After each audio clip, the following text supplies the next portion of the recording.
ഗണപതി ഭഗവാനെക്കുറിച്ചുള്ള ഐതിഹ്യവും മന്ത്രങ്ങളും ആരാധനാക്രമങ്ങളും താഴെ നൽകുന്നു. ഇത് നിങ്ങളുടെ ആവശ്യാനുസരം ഉപയോഗിക്കാവുന്നതാണ്. 1. ഐതിഹ്യം ദ ലെജൻഡ്. ഗണപതിയുടെ ജനനത്തെക്കുറിച്ച് പ്രധാനമായും 2 ഐതിഹ്യങ്ങളാണുള്ളത്. പാർവതീദേവിയുടെ സൃഷ്ടി. പാർവതീദേവി തന്റെ ശരീരത്തിലെ ചന്ദനലേപനത്തിൽ നിന്ന് ഒരു ബാലനെ നിർമ്മിക്കുകയും അതിന് ജീവൻ നൽകുകയും ചെയ്തു. ദേവി കുളിക്കാൻ പോയപ്പോൾ കാവൽ നിന്ന ബാലൻ അവിടെ വന്ന പരമശിവനെ തടഞ്ഞു. ഇതിൽ കോപിതനായ ശിവൻ ബാലന്റെ ശിരസ് ഛേദിച്ചു.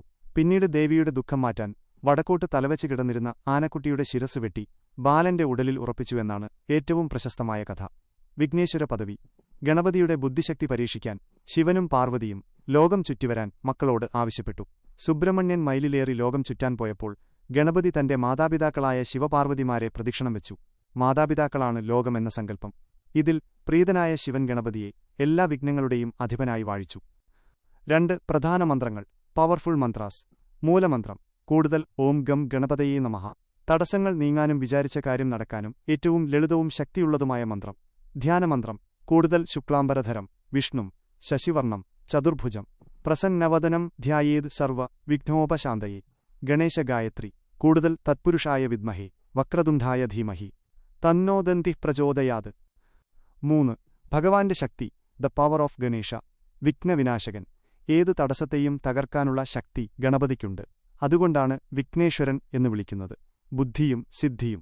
വിദ്യയുടെയും ബുദ്ധിയുടെയും അധിപനാണ്. വിദ്യാർത്ഥികൾക്കും പുതിയ സംരംഭങ്ങൾ തുടങ്ങുന്നവർക്കും ഗണപതി ഭജനം അത്യുത്തമമാണ്. മൂലാധാര ചക്രത്തിന്റെ അധിപൻ. യോഗശാസ്ത്രപ്രകാരം കുണ്ടലിനി ശക്തിയുടെ പ്രവേശന കവാടമായ മൂലാധാര ചക്രത്തിന്റെ അധിപനാണ് ഗണപതി. ആത്മീയമായ ഉന്നതിക്കും ഭൗതികമായ വിജയത്തിനും ഗണപതി അനുഗ്രഹം അത്യാവശ്യമാണ്. 4. ജപിക്കേണ്ട രീതി മെത്തഡ് ഓഫ് ചാന്റിംഗ്. സമയം. പുലർച്ചെ ബ്രാഹ്മമുഹൂർത്തം ജപിക്കുന്നതാണ് ഏറ്റവും ഉത്തമം. വൈകുന്നേരം ദീപം തെളിച്ച ശേഷവും ജപിക്കാം. ശുദ്ധി. കുളിച്ച് ശരീരശുദ്ധി വരുത്തി വെളുത്തതോ മഞ്ഞയോ വസ്ത്രം ധരിക്കുന്നത് ഗുണകരമാണ്. ദിശ. കിഴക്കോട്ടോ വടക്കോട്ടോ തിരിഞ്ഞിരുന്നു വേണം ജപിക്കാൻ. എണ്ണം 10, 27 അല്ലെങ്കിൽ 108 തവണ ജപിക്കാം. ഭക്തിയോടെയുള്ള ഒരു തവണത്തെ ജപം പോലും ഫലദായകമാണ്. 5. ആരാധനയുടെ പ്രാധാന്യം. ആദ്യപൂജ. സനാതനധർമ്മപ്രകാരം ഏത് ശുഭകർമ്മവും വിവാഹം, വീടുപണി, വിദ്യാരംഭം ഗണപതി പൂജയോടെ മാത്രമേ ആരംഭിക്കാവൂ. പ്രധാന വഴിപാടുകൾ. കറുകപ്പുല്ലുമാല, മോദകം, കൊഴുക്കട്ട, നാളികേരം ഉടയ്ക്കൽ, ചിതറിയടിക്കൽ, ഗണപതി ഹോമം എന്നിവയാണ് പ്രധാന വഴിപാടുകൾ. ചൊവ്വ, വെള്ളി ദിവസങ്ങളും ചതുർത്ഥിതിഥിയും ഗണപതിക്ക് പ്രധാനമാണ്. ഭഗവാൻ ഗണപതിയുടെ ഈ ഐതിഹ്യവും മന്ത്രങ്ങളും മറ്റുള്ളവരിലേക്കും എത്തിക്കാൻ ഈ വീഡിയോ ഷെയർ ചെയ്യുക. ഭക്തിനിർഭരമായ കൂടുതൽ വീഡിയോകൾക്കായി ചാനൽ സബ്സ്ക്രൈബ് ചെയ്ത് ബെല്ലൈക്കൺ കൂടി അമർത്തുക. നിങ്ങളുടെ പ്രിയപ്പെട്ട ഗണപതി മന്ത്രങ്ങൾ താഴെ കമന്റ് ബോക്സിൽ പങ്കുവയ്ക്കാം. ഏവർക്കും ഭഗവാന്റെ അനുഗ്രഹമുണ്ടാകട്ടെ.